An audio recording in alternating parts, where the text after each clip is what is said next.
Live coverage of an African safari and may include animal kills and carcasses. Viewer discretion is advised.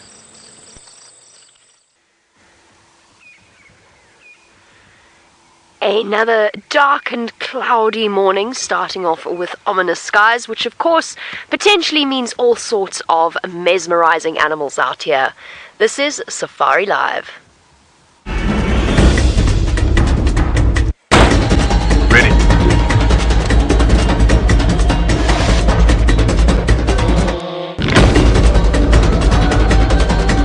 Standing by.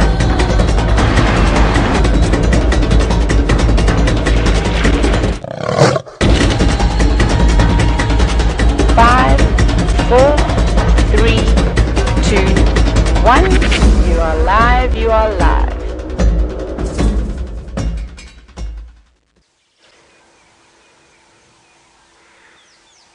A very good morning to all of you and welcome to a sunrise safari where once again I'm not entirely sure that we have the prospect of a very pretty sunrise, but we do have the prospect of a very exciting morning ahead. My name is Jamie and this morning Dave is on camera once again. Well, I say once again, it's been a long time since Dave has been on the back of the vehicle with me. Too long, Dave, too long. And we're coming to you live from a place called Djuma Private Game Reserve, which is in the Greater Kruger National Park area of South Africa. So a place famous for all of its incredible wildlife, and we hope in the course of the next 3 hours to show you such things. And because it's live, it is also interactive, so send through your questions on hashtag Safari Live on Twitter. Now let's get going. The morning awaits and the animals wait for no man or woman, depending on who you happen to be. We learnt that yesterday because the wild dogs ran away on top of my vehicle tracks. So there's a little bit of skill and a little bit of luck, and hopefully we can give you both this morning. Luck like yesterday, where Vutomi just surprised me in the best possible way on Cheetah Plains. Vutomi is a little leopard cub, for those of you that have just joined us. Well, sub-adult leopard, actually, technically. This morning we are off in search of the royal cubs, of course. Are we ever not in search of Karula's cubs, or indeed Karula? And then I think we're going to pay a visit to the hyena den, and I think I've been going about this all wrong. Ribbon is clearly not a 5 o'clock in the morning kind of a hyena, kind of girl. She obviously likes a little bit of a lion away from the cubs, so I'm hoping if we go just that little bit later, perhaps she will be there feeding her cubs once again, because it's been a little while since we've seen them. It's either that or she's moved. It's about the right time. It's a possibility. But I saw her tracks going towards the den, or at least I saw hyena tracks going towards the den. I'm hoping that's a good sign. So, Shongile, where she is a mystery. Hosana was on Little Gowrie, which is just to the south of where we are now. Either way, I think checking the places where they've been regularly seen is a good start. And then we'll continue our plan from there. I mean, you know what it's like out here. A plan is basically there to be broken.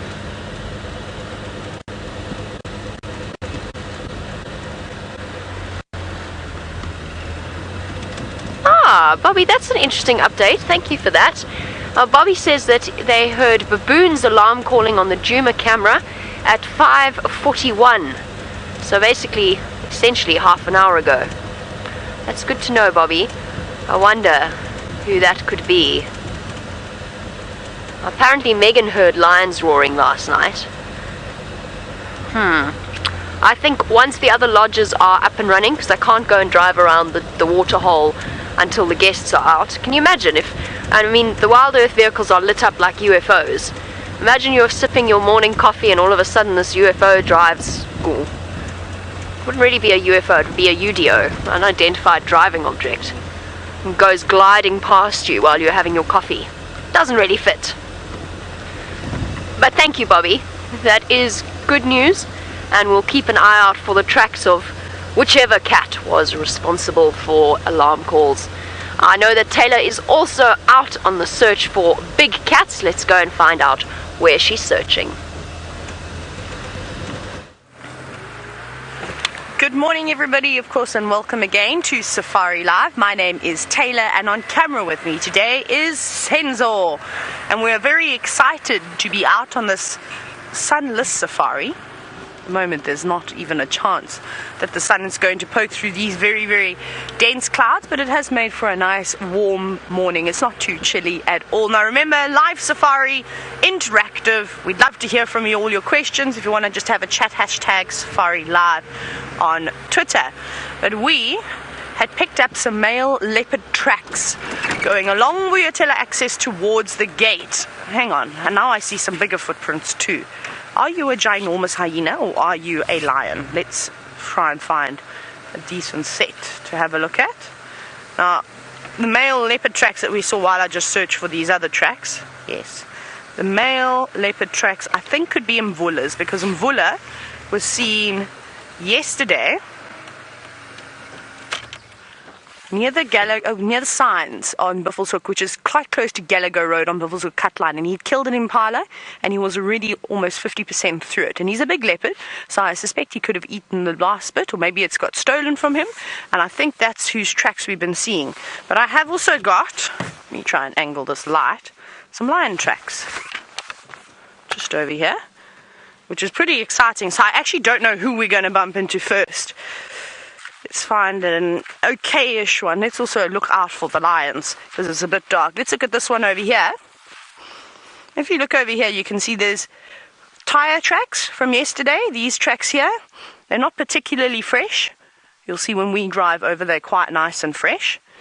And there's a lion track that is over the top of this tire track from yesterday. You can see it's a male just straight away by the size. There's no other cat out here that has a big paw print that's almost the size of your hand.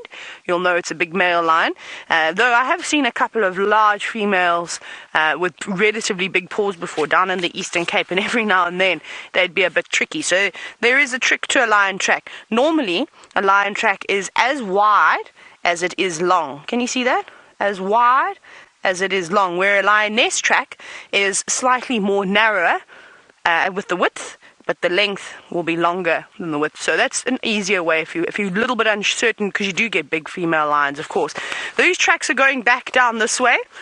Most likely one of the Birmingham boys who were on a territorial patrol last night. I didn't hear any roaring. We're not going to go that way. We're not going to follow them. We're going to continue because I want to see if the rest of the pride has perhaps popped out somewhere. Let me get plugged in very quickly and then we will continue with our search. But very exciting. Now, I hope today is not going to be filled with empty promises, as I think that, like I said yesterday, the animals definitely have a sense of humor about them. And they laugh at us often. They leave their footprints behind, they leave their dung behind, and sometimes that's all that we get to see, and we spend hours and hours and hours searching for these wonderful cats. Sometimes they just don't want to show themselves, and I suppose they also deserve a holiday. But those tracks, I'm pretty sure, but we'll triple check, have come from the Manuleti and have come down this way, because that's where the Nkuhumas have been hanging out.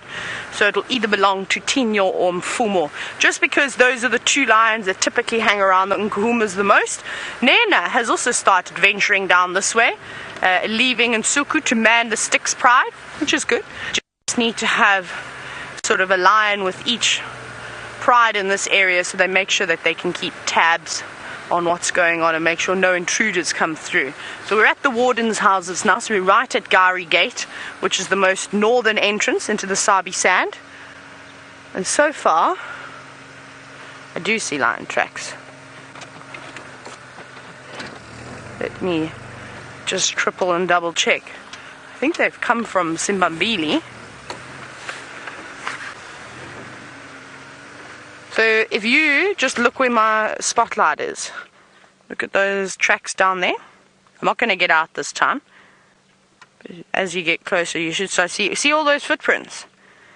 Those are all lion tracks of various sizes. There's definitely a male track in there. There's a couple of females, and I haven't seen the cubs in such a long time. I reckon that their feet are almost the size of the lioness's tracks, maybe just slightly smaller. But they've definitely moved through here. So maybe there were two Birmingham boys, because there's a set of male tracks going this way. Maybe the other one split off to go and do a territorial patrol. Let's follow them. However, Who knows? They could just be around the corner, or they could have already crossed out of our traverse. Hang on, here we go. Taylor standing by.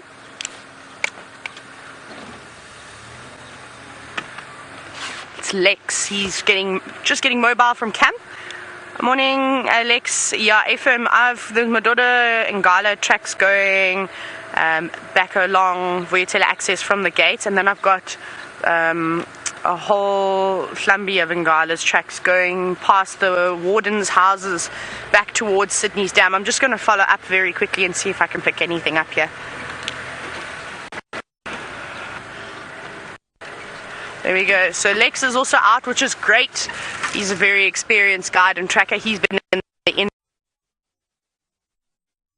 help us greatly in finding the animals. Now let's just sit here. Let's just have a little look around and reassess.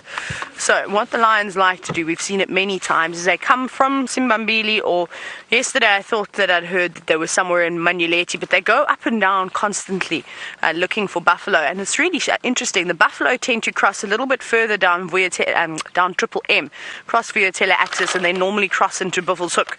It's like they've got this little pathway. I haven't just seen the buffalo doing it. I've seen the elephants do it quite often as well. It's their favorite spot. So I just want to check. I can see some impala in the very far distance. That's not what we're looking for. It's always good to just look around. Because of this long grass, they could have just plopped down and gone back to sleep. Alright. I think what we're going to have to do, we're going to have to go down to the cut line itself and just triple check for... I remember this is, of course, a live Safari Live. With any questions, or perhaps you saw something at the dam cam last night, you can let us know as well. You can hashtag Safari Live again on Twitter with what you saw. See, there's lion tracks coming from here going this way now. So they definitely came from the north. These tracks look a little bit older than the ones we have just seen. The ones of the male tracks looks much fresher.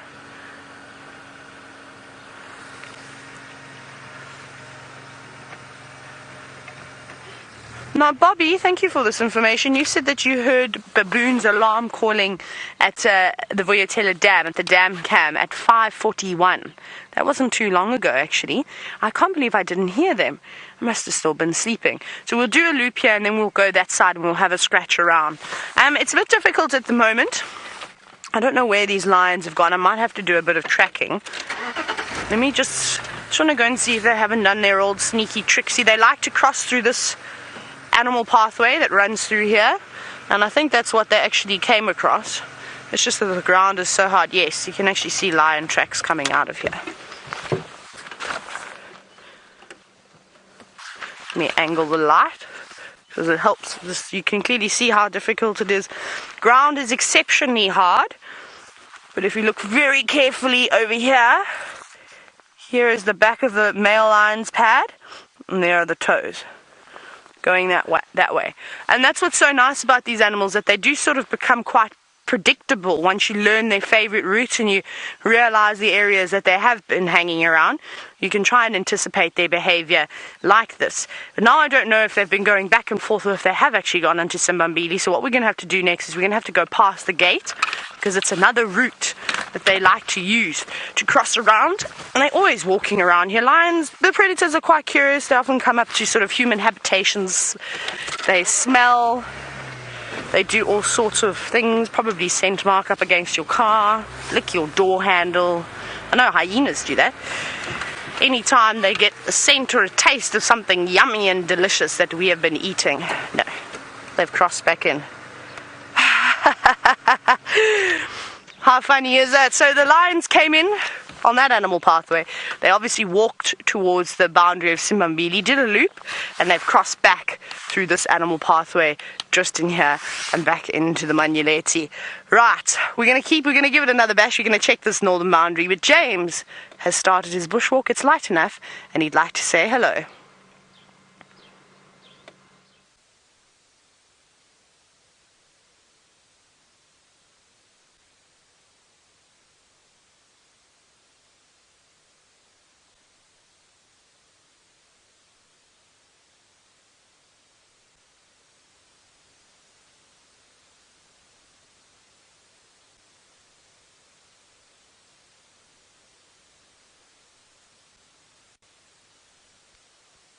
Oh, right, there we are. Right, sorry about that, everybody. I do apologise profusely. We try that again. Hello, good morning. I'm an incompetent fool. I didn't turn my mic pack on. I do apologise profusely for that. I will have a word with myself severely when I get home after today's walk. My name is James Hendry. Good. And we are going to go for a walk today. Hashtag Safari Live is how you get hold of us. That is on the tweet. Our objective is to go towards Treehouse Dam, where there were some lions calling earlier. Perhaps we'll pick up tracks of Shongalai, the young leopardess who is fast becoming the territorial female of this area. That's quite a controversial statement, which we can talk about if you'd like to. And also, perhaps Hosanna's come back. That's where the wild dogs' tracks were last seen. So I think that seems like a good place to begin our little walk. But while we consider the lives and fates of the predators of this area, there are impala all over quarantine clearings here, and they are rutting. And I think this is a very exciting time of the year for the impala. The males are in a state of absolute mayhem at the moment. They're fighting with each other, they're chasing the ladies around the place, and as the dark phase of the moon in May falls, that is probably in the next 2 weeks or so, the business end of the mating will begin. And so many of these males will become fathers, but even more of them will not. They unfortunately will have to wait till next year, because the window for mating is very small. And so if you want to mate as an impala, you must time your territoriality perfectly, so that when the females become receptive for that very brief period, you are the territorial male of the area, and your herd, your harem, is still with you. Because as soon as you start trying to look for a harem or trying to herd females, you can't eat anymore. And so what happens with these males is that those that start early seldom actually manage to mate. They begin early, they chase the females, they fight with each other, and they forget to eat, and they lose condition very quickly. And those that wait a little bit, keep eating, getting stronger and stronger, and then time their sort of chasing of the other males and herding of the females just correctly, they're the ones that will be fathers come the end of November and the beginning of December, when the first rains come. So it's quite a difficult thing being a dad if you're an impala. I mean, the actual act of becoming a dad. Being a dad, they're terrible at. They make no effort at all. But we're just walking up here because there was a large herd chasing around. But I don't see where they have gone. I think they're deeply afraid of us.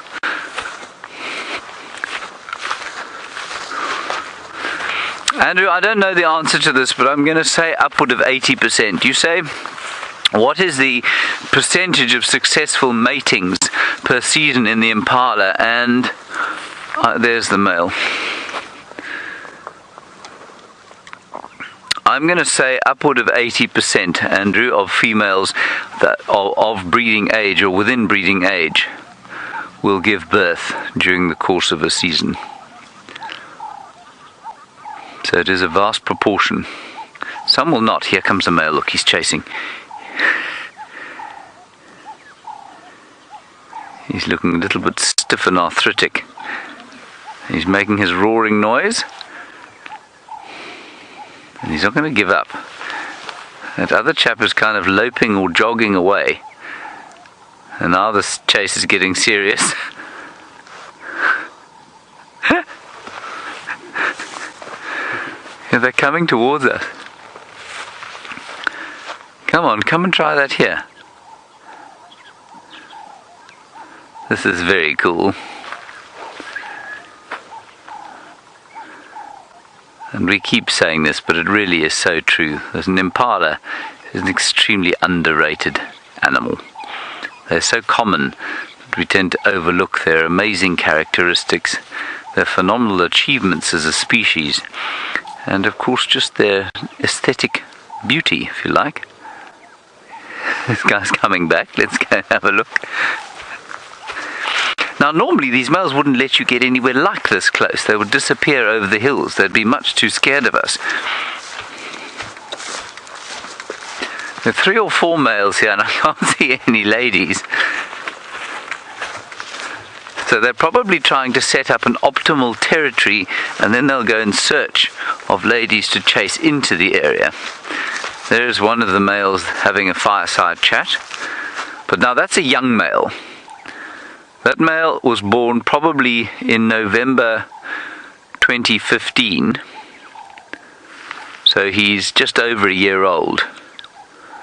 18 months or so.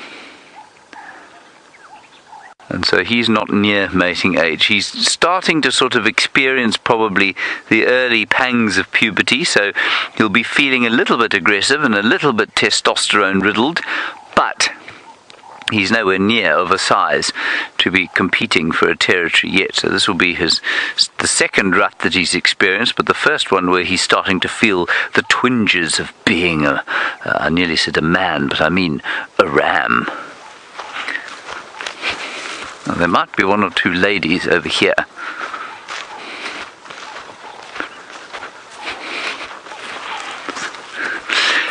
George, interesting question from you. You say, do male impala ever die of exhaustion during the mating season? George, I doubt exhaustion, no. They do forget to eat, so they get hungry, they get skinny, they get thin, they lose condition, and then what happens, of course, is that the predators tend to take them out.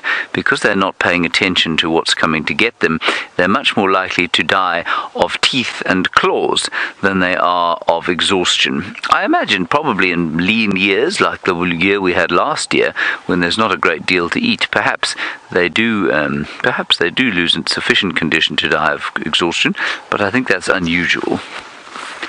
You know, once they become exhausted, the point of carrying on with the rut becomes pointless. If they become so exhausted that they cannot eat or that they cannot continue, then they're not going to mate anyway, and so I suspect that the survival instinct will kick over, they'll give up, and they'll just start eating again, try and put on some more condition, and then go back into it.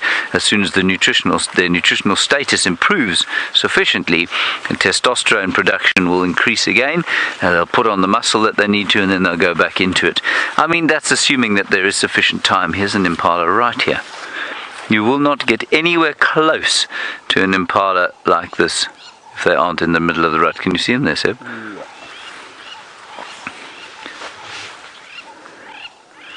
And this one has decided that he needs a little bite to eat. And the impala, of course, not alone on this clearing.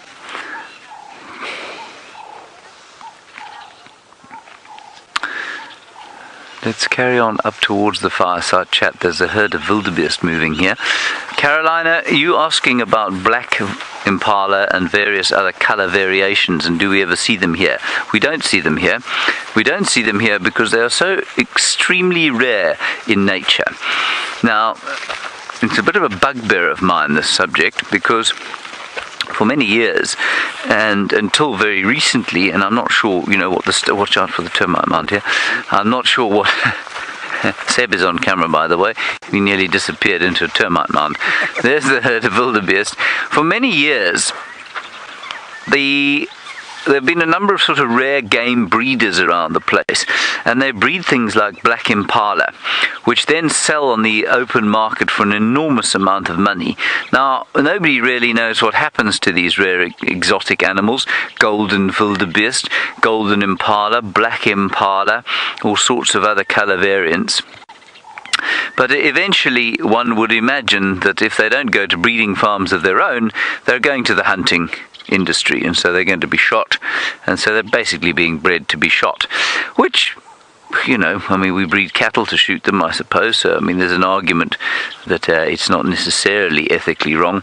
But what's distasteful to me about it is that it has created this impression that these are sort of genetically important parts of the populations of these animals, and that's and they're not.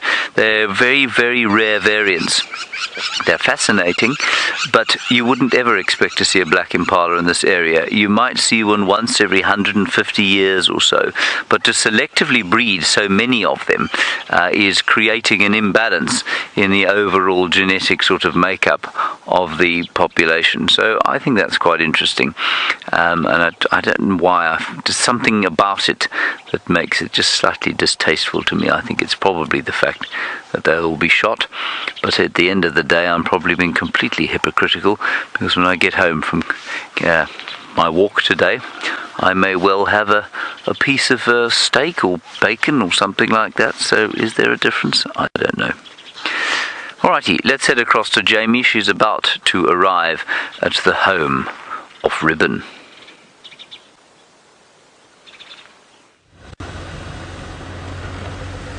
I will indeed, but first I have to just check and see whether there's any lion tracks popping out at this junction. Apparently the guys who are out driving out of Djuma heard a lion roaring, but they think quite far to the south. I've already checked our southern boundary just to make sure there's no tracks there. I haven't picked up on anything, but I just want to double check and make sure that that lion didn't walk along one of their two favorite routes. One I've already checked, it's Twin Dams, where historically, Dave and I were just talking about it because we have access to a summary of the sightings each month, where historically we've seen the most lions. Twin Dams Road, most recorded lion sightings in on this property.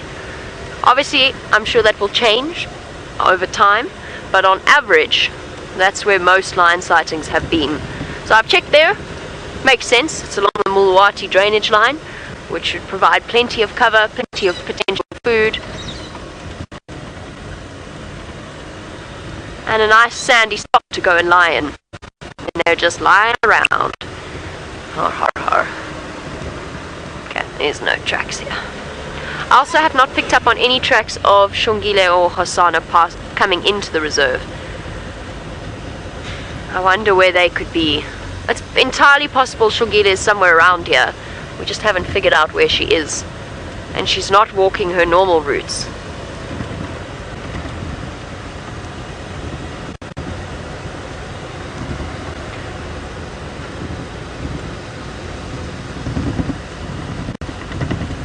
It's interesting to compare the size of those leopard cubs.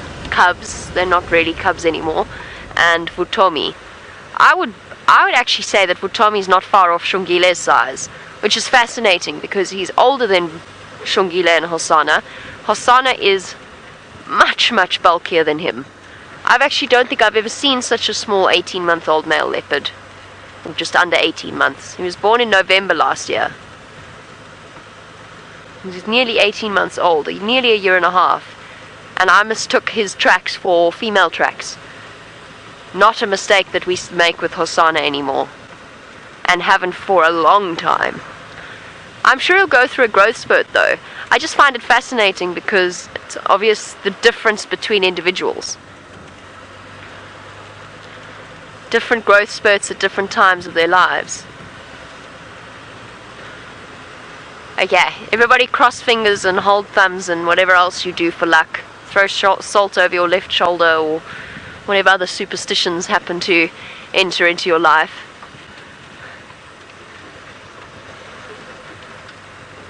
Or just hope. Hope is good that the hyenas are home. I certainly am.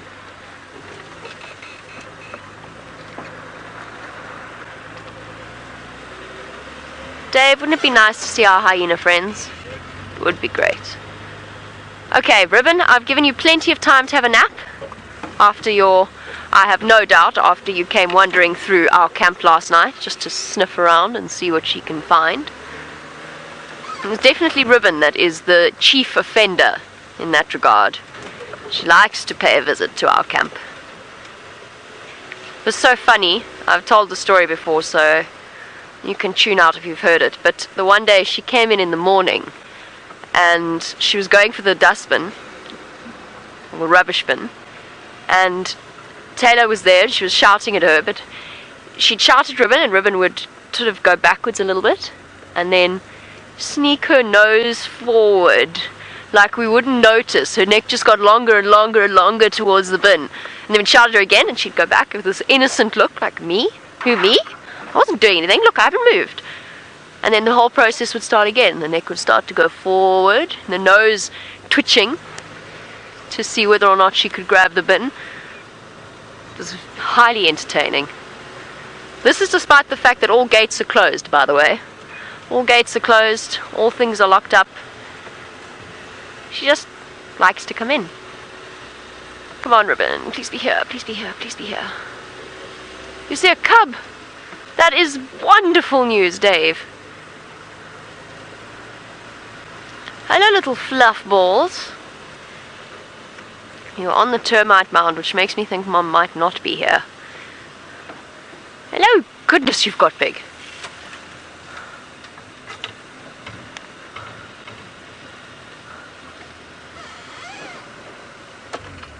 It's okay, little ones.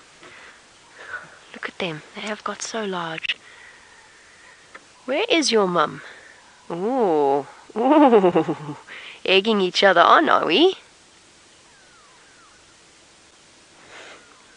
Those little faces in the grass. Not quite brave enough, I think, with Mum not here, to come all the way to me. You can come over here if you want. You'll get to smell my perfume for this morning, which is petrol that I poured all the way down my thigh.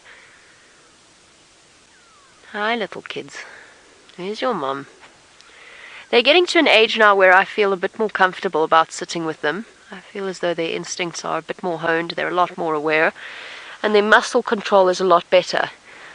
I no longer worry too much about something happening to them if they come out to say hello to us. They're almost completely spotty now. They really have grown up in a very quick way. And that, of course, is due to the exceptionally good quality of Mum's milk. Vicky, you wanted to know how long a hyena will nurse for. It actually depends on the rank of the hyenas. There's recorded cases of up to 1.5 years, which is an exceptionally long time. And even for the lower ranking hyenas, which obviously have less access to food and therefore obviously can't produce milk for as long or maintain that level, we're just going to stay for a few minutes if Mum isn't here.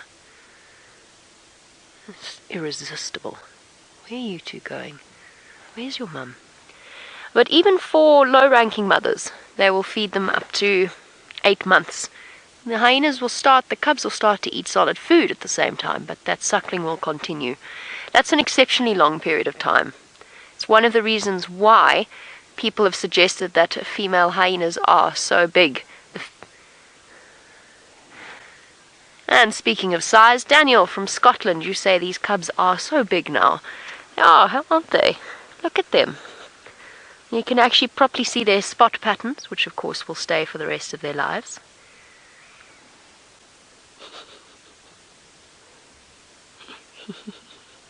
I'm bold, I'm bold, I'm bold. You are definitely the braver one. You're also definitely the bigger one. Little munchkins? Well, the good news is they look well fed, because I've been a little bit worried about Ribbon because we haven't seen her here in so long. But they look fine. Little rotund bellies. They're growing nicely. They're full of energy. They're not weak. So Ribbon is coming. Oh, goodness. Charging forward.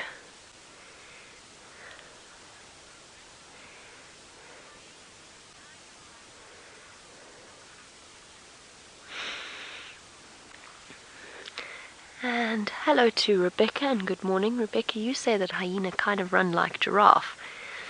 And you say you guess it's the neck. Oh, that's my head in the way. I'm sorry. Oh, too much movement. Sorry, cubs. Rebecca, so giraffe, you are right. There is a sort of a lope to them. And you are right in the sense, in a way, that it's the neck. It's basically animals with sloping hindquarters.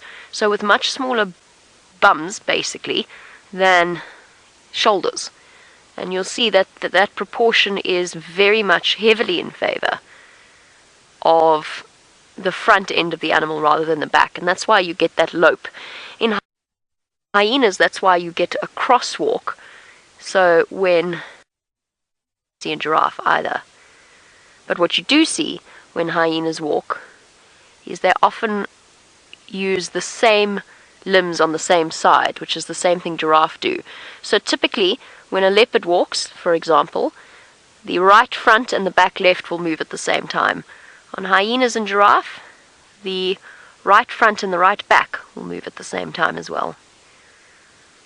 Hi guys, I don't want to stay for too much longer.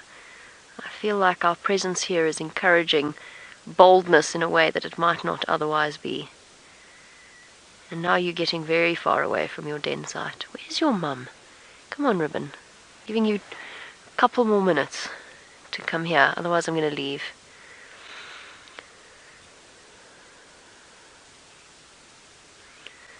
And there we go. John, you want to know how much danger these cubs are in being all alone. I actually don't think too much. Hyenas do have one of the highest success rate in terms of raising cubs, and usually deaths of cubs is often connected to other hyenas rather than something like a lion or a leopard. However, I think that they're doing this exploring regardless of whether or not I'm here. But they do have the den site right there. I also happen to know, because I've been listening to the Game Drive radio and I've just circled this entire area, that there's no lions about. Lion would be the biggest threat to them. I haven't picked up on any leopard tracks either. But even then, I'm going to give it another minute or so and then just leave them and come back later. Hopefully Ribbon makes an appearance. She's probably already been here, just to spite me. My one worry is just when they run it, there's always this impression that they might fall over at any point.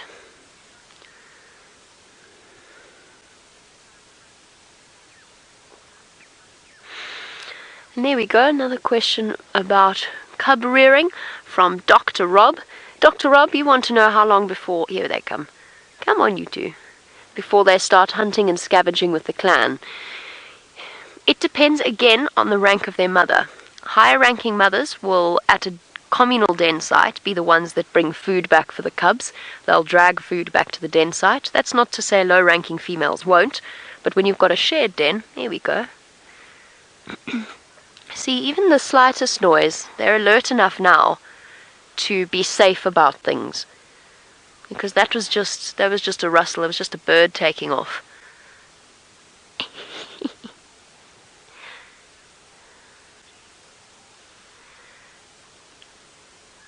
But you're looking at around about 10 to 12 months, they'll start moving out with mum to go towards a kill. And then after that, they become more and more independent and then leave the den site completely. They'll still come back and visit, though. It's gorgeous. Alright, we're going to leave these hyena cubs, as much as it pains my heart to do so. I don't ever want to do anything to compromise them. Fortunately, we've got 8 legs combined with 2 animals. Let's go over to 8 legs in 1 animal.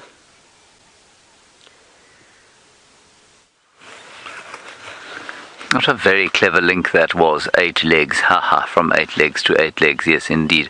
On one creature here, the tropical tent web spider, of which we have spoken much over the last little while. But what I'm going to point out again is that the tropical tent web spider has got all of her egg sacs in a row there waiting to hatch. And that's just happened. They're all sort of setting up, I think, for breeding, for hatching their eggs, and the little spiderlings are probably shortly to hatch. Unless they may overwinter in those egg sacs. I'm not sure if that's what happens. I probably need to do a little bit more research to find out if they actually sit. They may hang exactly like that for the duration of the winter and then wait for the summer before they hatch. But there are going to be a lot of spiderlings that come out of those eggs. I would say in excess of 100. For many people, of course, that would be the worst possible nightmare. Those little spiderlings, though, will be little more than 1 millimeter long, or sort of 20. How do we describe 1 millimeter in inches? 1/20th, I guess, of an inch, plus minus. So they're tiny, tiny little things, and I think they'll probably find their own homes somewhere close by if they survive. I've definitely seen lots of big tropical tent web spiders' webs like this that are surrounded by youngsters, or certainly much smaller ones. Then I think there's probably a male or two, and I think Seb's probably showing you maybe a male or two there. They're the smaller spiders, and there'll also be some kleptoparasites that are stealing food, and a whole little ecosystem going on just around this one tropical tent web spider, which is the sort of apex predator of its kind, if you like. It really is a rather wonderful web that she's created there. And you might just be able to notice a slight shake on the web. That is from every time Seb's heart beats, his leg moves slightly, which in turn moves the tree very slightly on which the tropical tent web spider is sitting. But it's very regular if you watch it. It's dum, dum, dum. That's quite cool, actually. You can tell Seb's heartbeat from the shaking of the tropical tent web spider's egg sacs. Fantastic stuff. I need to do a little bit more research into them because they are rather fascinating, but I'm afraid I've told you just about the limits of my knowledge of the tropical tent web spider. Good. Let's continue down here. Wild Bill, the best way to explain this would be to look under a microscope. You say, why do spiders' legs stick to... Whoops, daisies. Why do they stick to the web? And I'm just trying to see... These Venonias have got lots of crab spiders on them, and I wonder if we couldn't find a closer-up view of the legs. They don't stick, actually, Wild Bill. They have got little claws. You're saying, why don't they, or why do they? They've got very fine, sort of almost nano claws on the end of their feet, and that helps them to sort of stay off them, right? You want to know why they don't stick to them.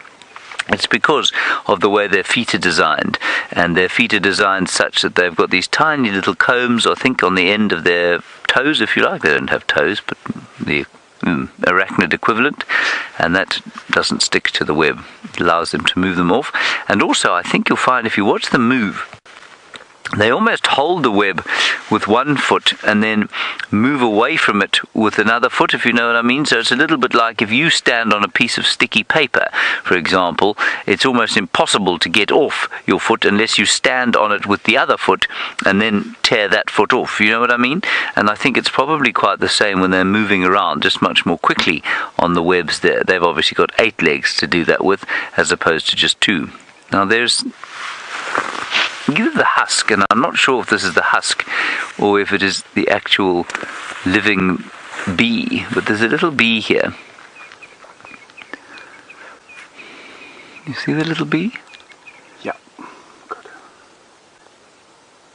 And it's either just too cold for it to be moving yet, or it's been sucked dry by some sort of predator which has then moved on. So I'll try and wake it up and see if it's still alive, but I don't see any movement from it. It looks fairly dead.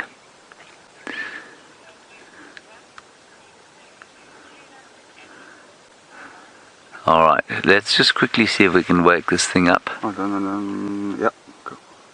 Hello? No. Oh, maybe a bit of movement there. Yes, it's alive. It's alive! It's just very badly burned. You can tell me which movie you think that comes from. Okay, let's head across to Taylor. She's got something much bigger than a bee. In fact, it is so big that it's impossible to do an original link across to it because it's so big.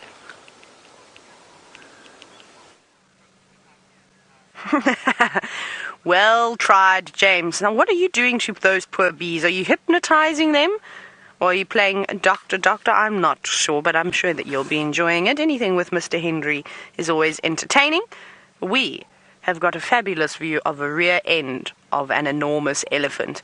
Now, there's not just this one. There's actually an even bigger bull who I'm hoping we're going to be able to see, because he was quite impressive.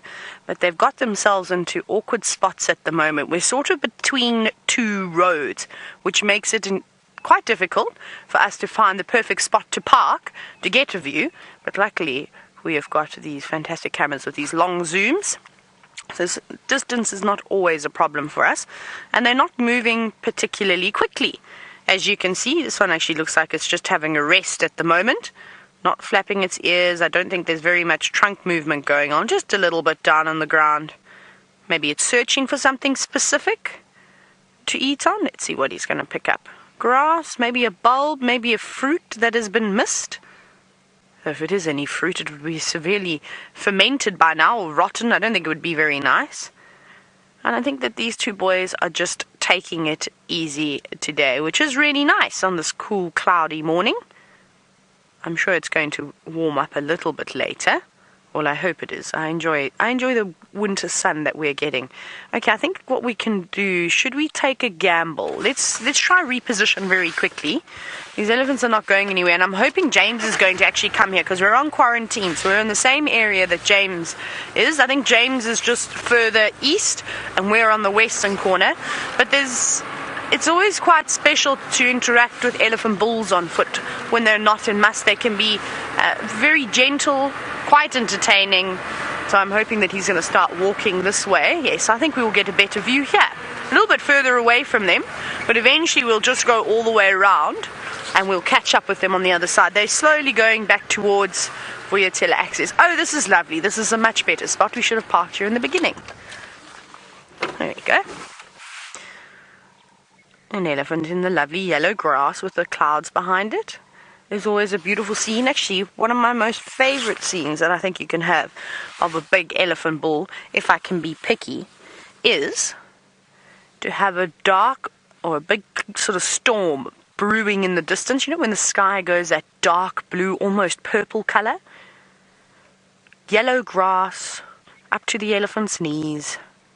And I think that that could be the most beautiful shot that you can get of a big elephant bull. And we'll start to see that again when we get the rainy season.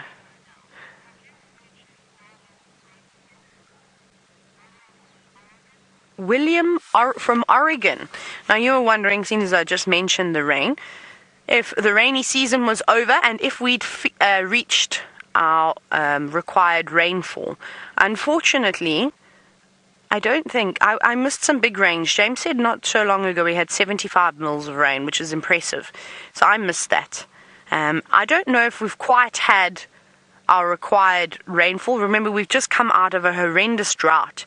And it does take quite a bit of rain for the ground to recover again. Obviously, it looks fantastic now. The grass is long, it's green. The leaves on all the trees are still lovely and lush. The dams, the mud wallows, they've all got water in them. However, the water disappears very, very quickly, and I wish we could have had almost a flood, just to compensate after the drought that we've had, to really refill the little river systems and also to just top up the water table. It did get quite nice at one point when we had all the rain. We actually had lovely staggered rain, which was good. Because when you have had a drought, the ground is, of course, barren. There's no vegetation. And if you do have 100 mils of rain in a couple of hours after a severe drought, you're going to get a lot of erosion, which is not what you want. So ideally, we had little drips and drabs of rain, 20 mils here, 30 mils there, which is good. It allowed the ground to actually absorb all that water, get the grass to start growing, and it actually worked out perfectly. And as we had a little bit of ground cover with the annual forbs, a couple of grasses, we then started to get the heavier rains. We didn't see too much erosion, a couple of bits along the dam walls and sort of down the steep dips that we have, but other than that, it wasn't too bad at all. So I don't know whether we've had enough rain or not. I'm not so sure. I think we're going to run out of rain in the last few weeks of winter, which is also normal. That's when you start getting the elephants digging for water. But even now I've noticed a lot of elephant wells dug in the Mulwati, which is the small river system that we have, or drainage system, I suppose you should call it, down a little bit further east of us. And they prefer the fresher water, so they will dig for it now too.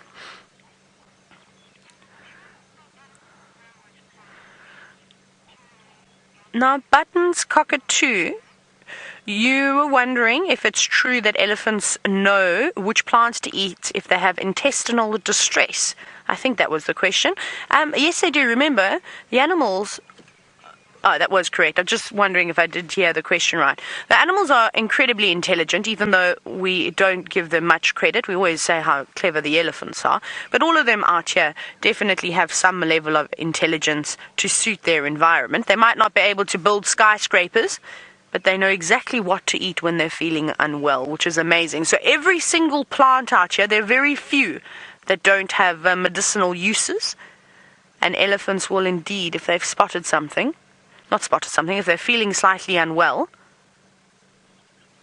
The reason why I've gone distracted is because I can hear a car idling just on Vuyatela access. Now it's stopped, so I wonder what's made them stop. Maybe they've seen one of the elephants. That could be it. So yes, they will go around and eat specific plants. One in particular that they like to do. Up here it's not so sort of prevalent because we don't have the right soil types and rocky outcrops for the euphorbia trees to grow. But if you go down south closer towards the Sand and the Sabi River, there's a lot of granite boulders, and that's the perfect spot for the euphorbias to grow. And euphorbias are incredible. Not many animals can eat them. They are highly toxic, but the elephants, the kudu, the giraffe, and the black rhino, when they do have stomach ailments, are known to go and nibble on those plants, and they say that it sort of just refreshes the digestive system. So it obviously gives them, it gives it a good rinse and cleans them all out and helps them start again. So I don't know what they would do up here. I'm just trying to think. I can't think of anything that is very, very good or has a toxin in it that could help sort your system out. But I know definitely down south they use the euphorbias. But you've got to be very careful of those trees. Everything, of course, in small doses. You don't want to have too much of that. We couldn't ingest that. We need to keep away from it. But the elephants and the animals have got much stronger digestive systems, so it doesn't harm them in the way in which it would harm us. But you can clearly see that this elephant bull is looking for something specific this morning. He doesn't look like, that looks like a piece of grass, but just the way that he's popped his trunk down on the ground and he's sifting through all the long grass, it's like he's looking for a little forb or something.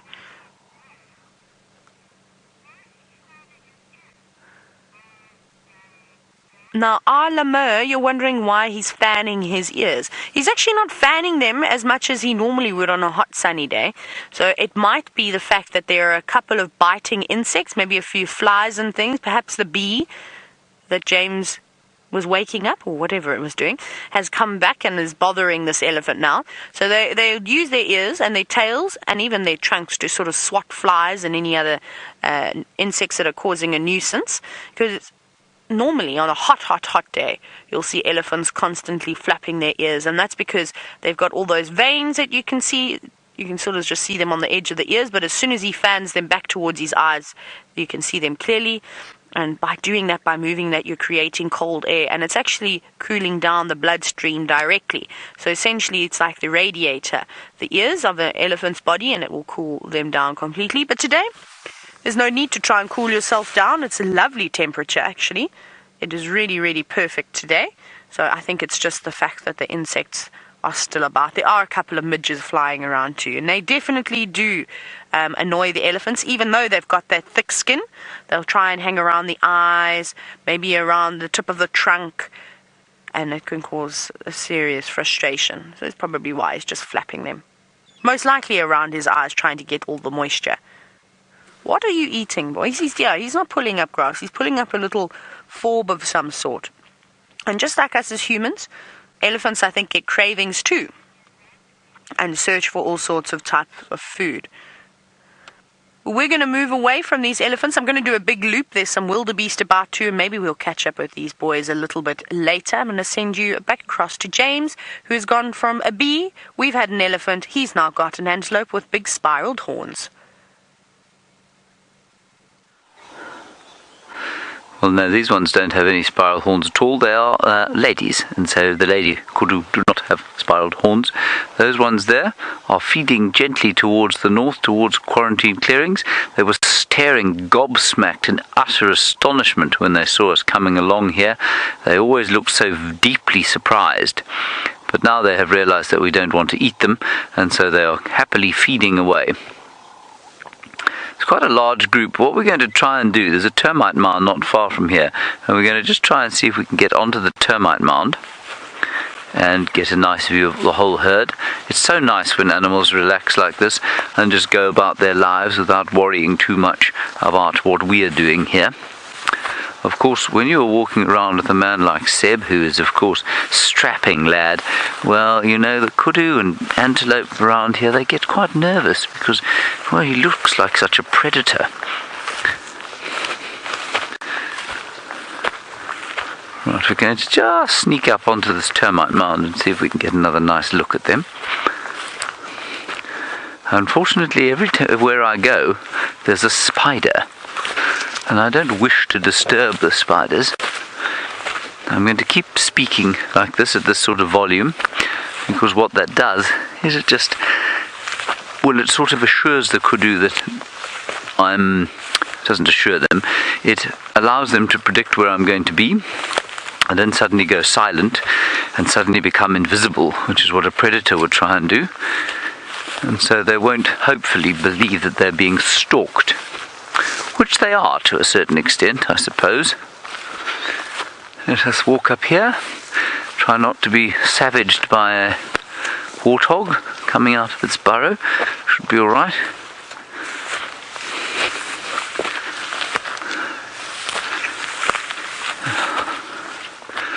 This place, of course, would be excellent for a cup of coffee in the morning. Well, Seb, you might be able to look over the top of these bushes to the kudu, but I'm afraid my stature is such that it's not possible. You can see them, if you're tall enough. So I'm going to move off that perch so that Seb can look over the top there. You see them there? Oh, yeah. There we go. And they're completely relaxed, which is fantastic. Are they moving away? Yeah. Another strange cloudy morning here. They're quite chilly but not freezing. Oh, and we can, I don't know if you can see, way in the distance, you can see on quarantine, you can see the wildebeest moving slowly down to the west on their graze. And as I said yesterday, they're not long for quarantine. They're going to finish the decent grass fairly soon and they'll move off somewhere else. But hopefully by that time the buffalo will be back. And we have to keep reminding ourselves that we've got to be vigilant, because the buffalo are going to start making their way back here at some stage. I'm astounded that they're not back here already. And of course when they do come back, well, walking becomes that much more, I'm not going to say precarious or dangerous, but it becomes that much more important to be aware of what you're doing when you're walking around, and especially around camp. Okay, let's carry on down here. Well, maybe I can just quickly orientate you to where we are, because sometimes it's quite difficult to understand.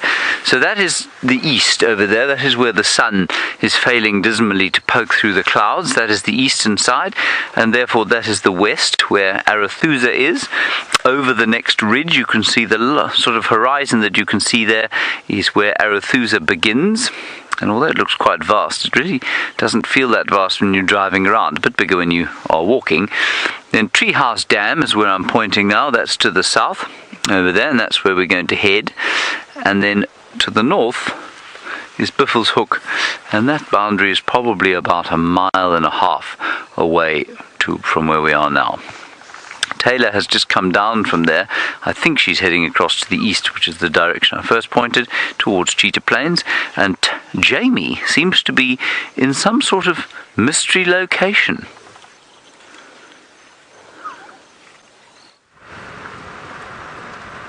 The mystery location is halfway between east and west. In case you wanted to know, west is that way, east is that way, north is that way. Guess where south is? We are on the boundary between Djuma and Arathusa to see whether or not we could get lucky. Perhaps bump into Shadow, or even just bump into Shadow's tracks. This is one of her favorite sections, but we just have to get lucky, really. Because half of her territory is on Arathusa, and the other, or at least a third. The other third is on Simbambili, which is somewhere where we can't drive, unfortunately. I'm also listening up on the radio. At the moment there are wild dogs on Simbambili, And hopefully they decide to come east towards us. I'm lurking, doing some more lurking. I'm getting very good at that. And checking for shadow at exactly the same time. And so I can't pick up on any leopard tracks around Djuma. None of us have picked up on any leopard tracks apart from Taylor. I'm going to search for... Oh, I want that.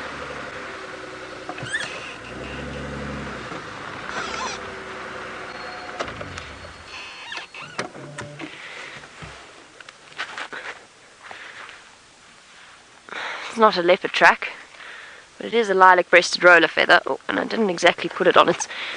show you its best side. Let me just flip it. Look at that. Very pretty. And now I've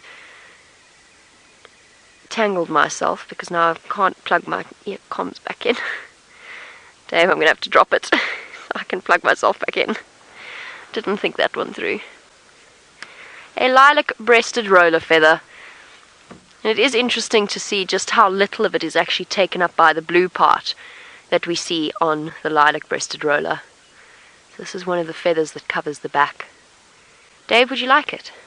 Yes, here you go. That's for you. You can have a lilac-breasted feather, lilac roller... You know what I mean. You know what I mean. There you go. It's not the best one. Not the most intact. Thanks, Alice, for reminding me what the bird is called. A lilac-breasted roller feather. That sentence went horribly, horribly wrong. It's alright. You all are used to it by now.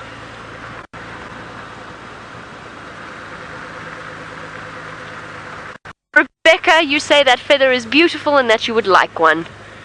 Darby, you're offering it up to Rebecca. Yes. Dave is offering it to you in a virtual way, which is very kind of him, because I think he's quite attached. He's sitting back there stroking it. No, he's not. He's really not. I'm sorry, Rebecca. You'll just have to come and visit us, and then we can give you a lilac-breasted roller feather. There was, of course, long ago, when I first started working here, I borrowed Nikki Austin's hat, and Nikki Austin happened to have a lilac-breasted roller feather in that hat. And James was on a mission to find a lilac-breasted roller to exchange for coffee.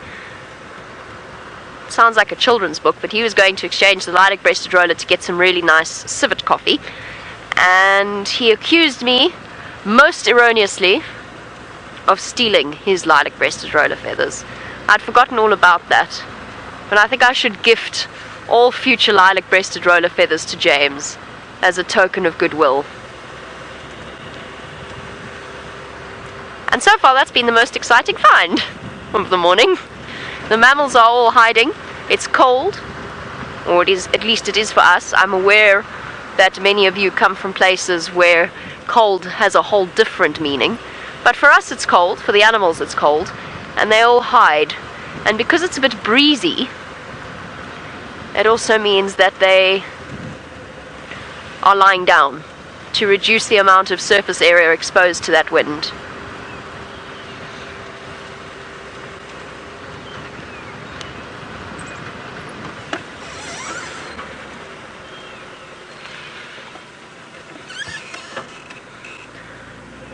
And a strange turn of affairs. Ali would like to know, and the reason I say it's a strange turn of affairs is I answered a very similar question yesterday. Ali would like to know if the leopards would move to somewhere warmer when it's cold, or would they stay in the same place. I heard a dwarf mongoose, and we've been having such lovely dwarf mongoose sightings, so I just want to see if we can find them. Let's have a look at that termite mound. Perhaps I'll pop out there. Ali, no. Leopards are territorial. They don't migrate with the seasons. They don't winter in the south when it's a bit chilly. They stick around wherever their territory is. There might be a bit of movement. The territories might change a little bit, but ultimately their area remains the same. I don't see any dwarf mongoose. I see a squirrel a little bit to the right there. Well done, Dave. You're not a dwarf mongoose. I swear I heard a dwarf mongoose.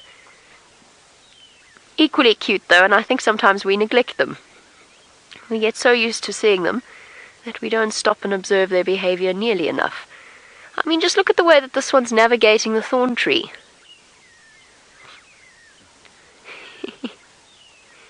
dangling upside down. Oh, what's there? Is that grass seeds? Oh, is that panicum grass seeds? How delicious.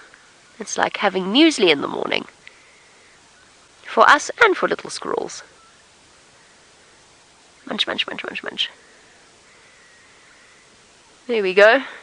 Taking advantage of the grass seeds while they can, because in the not too distant future that will be gone, and winter will be upon us and food will be a lot harder to come by. So make hay while the sun shines, so to speak, except it's not hay and the sun's not shining, but you get my drift.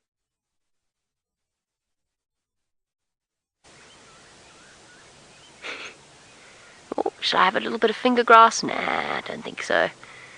Bounce. We definitely don't sit and watch squirrels enough, but unfortunately we can't watch the squirrel anymore because I'm blocking the entire road, and somebody would very much like to get past us.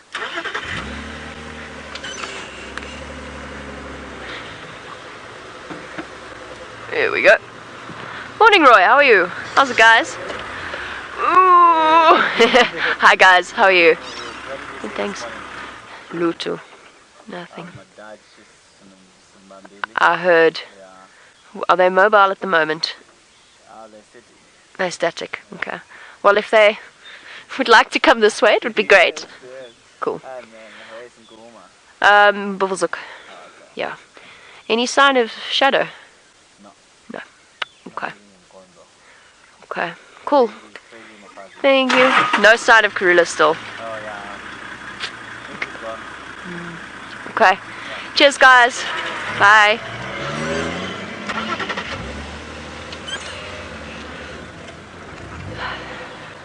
We always double check just in case perhaps we've missed something and one of the guides have seen Karula, but no update, I'm afraid. Right, so Nkumas are on Buffelshoek. Roy says no tracks of shadow, and the wild dogs are sleeping. What are they doing sleeping on a morning like this morning, Dave? This is the perfect morning for a wild dog to go racing about.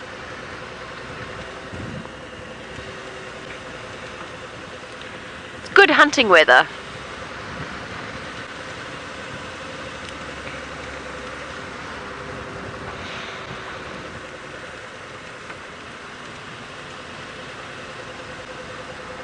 Interesting question from Leo about the way in which the roads are constructed, and are the roads we're driving on based off animal paths, how have the animals adapted, and so on. So absolutely, initially a lot of the time roads are built on elephant paths, so paths that elephants have walked for decades that become very, very clear, and it's a lot easier to use them to make a road. Not always though. In this example there is no elephant path in the world that is this straight. This is a main road. This is the road from the gate to all of the lodges, so it's very well trodden, so to speak, but it would have been constructed at a time long before this was actually a reserve, as a cut line between different properties, and then that cut line becomes main roads, driveways, and so on. However, the animals do use them as game paths, essentially. It's the same reason why they use game paths. It's easier. It's the easiest route from A to B. And particularly cats, big cats like to use roads. They often serve as territorial boundaries, believe it or not, which is something odd to think about. Bye, Hoopu. And one arrow-marked babbler. So the animals do utilize the roads. If you think about it, for a big cat, it's quiet. It's not, you don't have to walk through wet grass in the dewy season. You don't make as much noise. No, absolutely, the animals will utilize the roads. You'll notice that the roads have bumps on them. That's not to slow us down. We all know that you have to drive slowly in a reserve. That is for catching the water that runs along the roads, because roads obviously change the shape of a landscape, and redirecting it outwards back into the soil so that you don't get a huge amount of runoff along the roads. So that's what those bumps are for. They're called bolsters.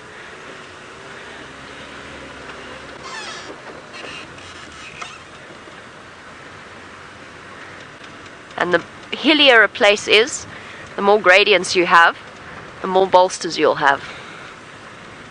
Come on, Shadow, pop out. Let's have another day like yesterday. Another surprise leopard. Suppose it's not a surprise if you're expecting it.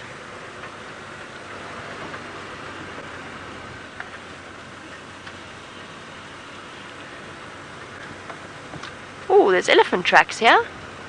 Nice fresh elephant tracks. Maybe we'll come and bump into an elephant.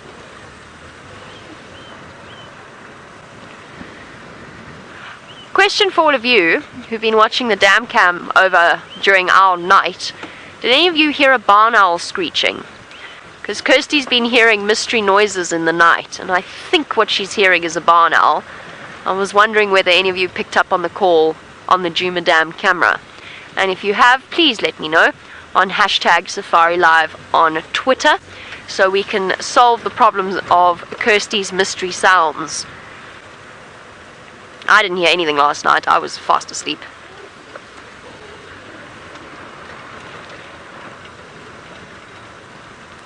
It's a pleasure, Kirst.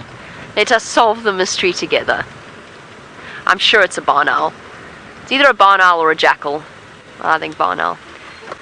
We're on our way towards Red Dam, which is usually green.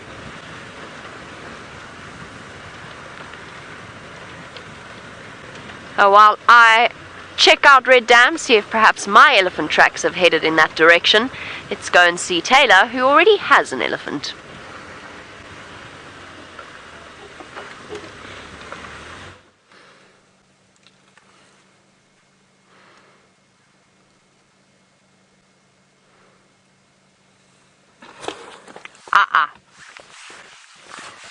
For what? For what are you making noise here?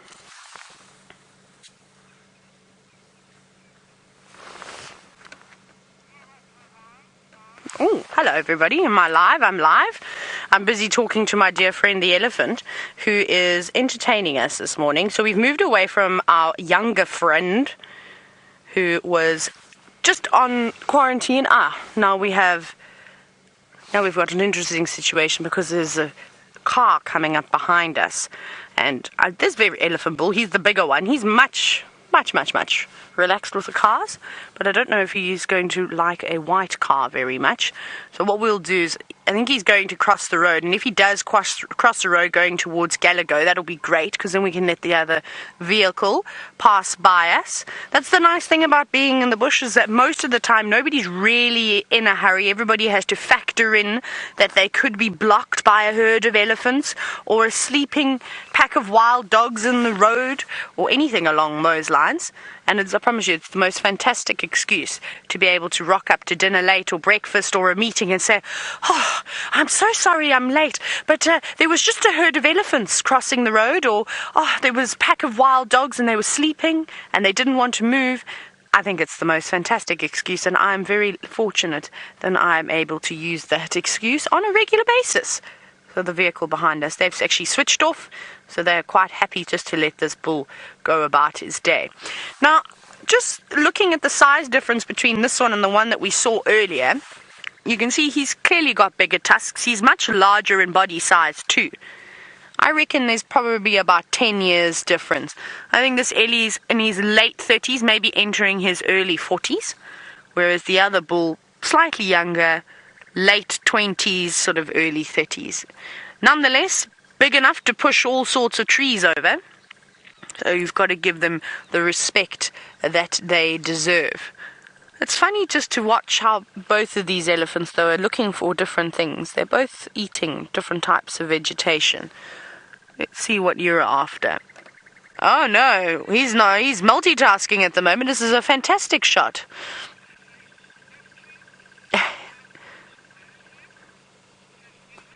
This is lovely, isn't it?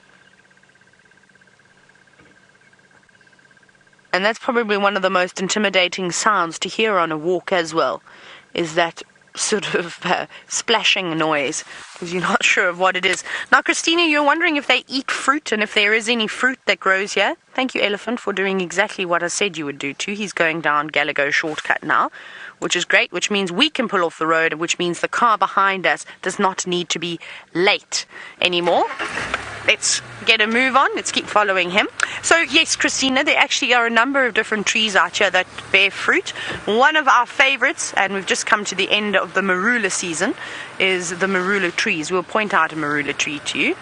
Let's just move off the road quickly and we'll watch this elephant. I'm actually going to go in on the other side and we'll watch him like that. Hello, big boy. He is massive. And he's so relaxed, which is really nice too. So there's the jackalberry trees, the guarri bushes. They're also getting quite a fair amount of fruit on them. There are a number of different things, and then there's lots of bulbs and things for them to eat. And elephants love fruit. So do, hey Opa, there goes Opa, our mechanic. He just drove past us. There are a number of different animals that will eat the fruit too. Fruit is very important out here. It contains lots of sugars. And I don't think that many of these plants have a lot of sweetness to them. And we've all tasted a fair share of leaves and grasses and bulbs and flowers and all sorts of strange things that we put into our mouths. That's one thing guides are not scared of is putting strange objects, or not strange objects, putting strange foods and plants into our mouths to taste them. So yes, it's important. Birds will eat the fruits. Warthogs love fruit. Even the occasional impala may nibble on a bit of fruit. Monkeys, you name it. Squirrels, they all come after, of course, the fruit. Look at that. He stuck his trunk in and amongst some sort of shrub. Now, Alice, I'm not sure, is there another tailor on drive today? Do I need to go to James? Alice was asking me when we finish up here, and she said that I should link to Taylor. I can do. Should we do the link to myself, and then I'll just pretend like I took over? I could do that. I could do too many personalities. We're actually not going to leave this bull. We're going to sit with him. He's very entertaining this morning. Jamie, however, has got some kudu.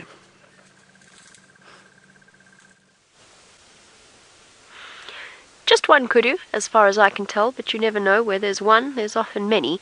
But he is utterly gorgeous with his face paint on and those beautiful spiraling horns. And something off to the east of him has attracted his attention. He's very, very focused. And I've been trying to listen to hear what he's heard. Oh, nice little dribble there. I've been trying to focus on what he's heard, but unfortunately, even with my hands cupped behind my ears, I won't be able to match the hearing of this magnificent animal. So he's definitely heard something. He's been very cautious. But it could easily be just the rustle of a bird. He hasn't alarm called. There, he's looking back again. It pays to be cautious when everything wants to eat you. What have you heard, boy? Whatever it is, he's decided it's okay. And he's got his passengers with him in the form of one adult and one juvenile oxpecker. The juvenile's starting to get the reddish colour to its bill. It's going through the yellow phase. They look so puffed up and cold. Don't know what they're complaining about. They've got the warmth of the kudu to help to keep them warm. That's like a hot water bottle.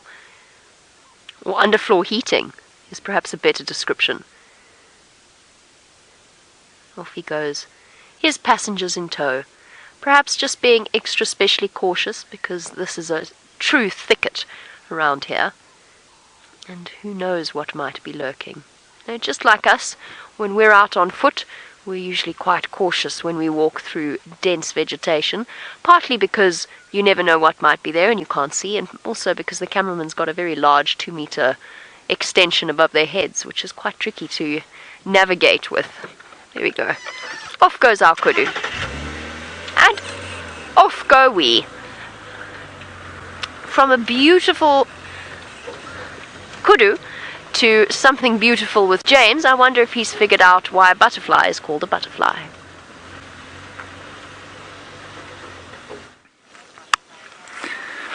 I haven't actually figured out why a butterfly is called a butterfly, although there were a number of answers given to us on the interweb yesterday. I'm not convinced any of them were entirely correct. I haven't checked my Twitter feed since yesterday, though, so maybe there's more answers.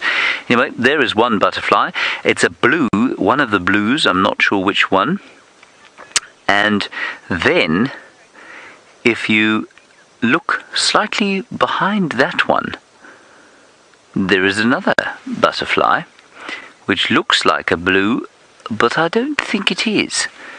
And it's plain black and white on the underwing. I'm not sure what it looks like on the overwing, but we're sitting in amongst the grass here and spotting different bits and pieces.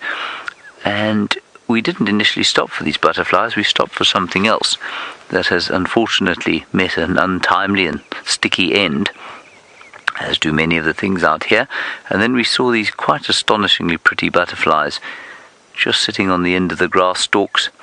And I just love the colours of the straw-coloured grass and the last of the summer's butterflies making or doing their best to lay their eggs before the onset of the winter, which, as we have mentioned many times before, is not a particularly trying time for us, because winter really ain't so bad out here. Now I can show you what it is that we originally stopped for, once Seb has finished creating art with the butterfly, which of course he should be able to do. He is an artist. Our cameramen are not here as technicians. Isn't that pretty? I think that's very beautiful indeed. I tried to take a picture, of course. It wasn't very good. That is not surprising. Right. I put my camera back where it belongs, which is in its bag, as opposed to on my eye. And here is what we originally stopped at. It's over here. Now, it's a grasshopper, but you might notice, shall I hold it there? So does that help? You might notice that it has a sort of silken cloak around it. And that silken cloak, of course, was put on it by some kind of hunting spider that grabbed it, bit it, wrapped it up, and then left it, and probably then sucked it dry some time later. Now, which spider this was, I can't tell. I can't find it on this grass stalk. It's probably moved on or been eaten by a bird, or just sort of is hiding from us somewhere. Maybe it heard us or felt us coming along the grass and disappeared down into the ground. Anyway, I think this is just the husk, so I'm going to give it a slight squeeze.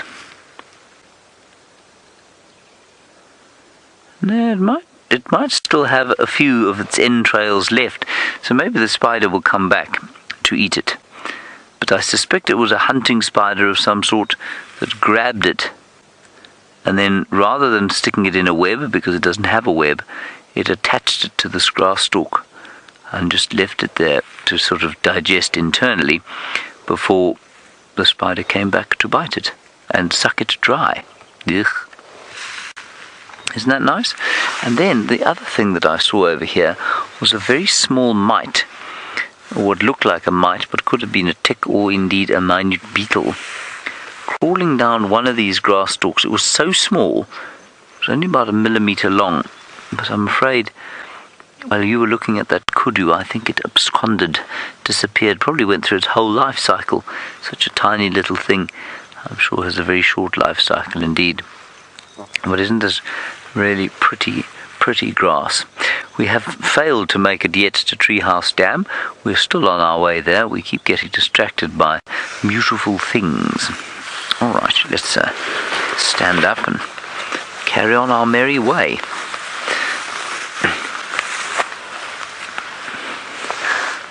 Oh!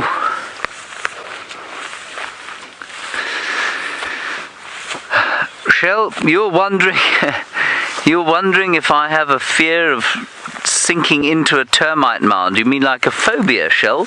Do I wake up at night with cold shivers, thinking about sinking inexorably into a termite mound? No, I don't. They are, as you have suggested, very hard. They're like concrete. So once you're on top of one, yes, you could perhaps sort of stand on a particularly weak piece that perhaps had been inundated by an aardvark or something like that. But no, normally they're actually concrete hard, and I wouldn't worry about falling into one. There's a nice plant over here that we think, courtesy of Judy H. and my studies, is Kalenko paniculosa. And I've mentioned this plant a few times on Drive because I've misidentified it about 68 times. But here it is. Kalenko paniculosa. And it's a succulent. Ooh. And it's home to an acrea butterfly. It's quite nice. Hello, you can be my friend if you want. Can never have too many friends.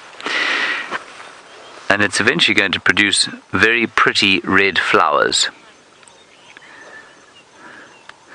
Brian, you're wondering what butterflies do all day. Well, in the days of the internet age, they played Dota quite a lot. Butterflies are quite big on playing Dota, or Defense of the Ancients. That's sort of what most of them do during the day, Brian. Otherwise, what else they do, those that aren't into that sort of thing, they study. They're quite intellectual, the butterflies out here. They read quite a lot. There are extensive butterfly libraries that some of them go and attend. And the young ones, of course, must go to school like the rest. But a butterfly, once it gets to adulthood, loses the desire for knowledge, and so they start playing Dota generally. I'm not sure what they did in medieval times, of course. Brian, I'm being completely facetious. They don't really have the internet out here, in case you thought they did. They eat. They try and find things to eat all day long. That's all they can do. And then they try and mate. And that is basically what most animals do out here. Eat and mate. That's what they try and do. That's what their priorities are. Okay, we're going to leave this plant. I did find another little insect, but it's flown off. It's quite a succulent, interesting plant, I must say. Okay, let's head across, I think, to Taylor. She's going to tell us what she's going to do after she has been spending so much time with the elephants.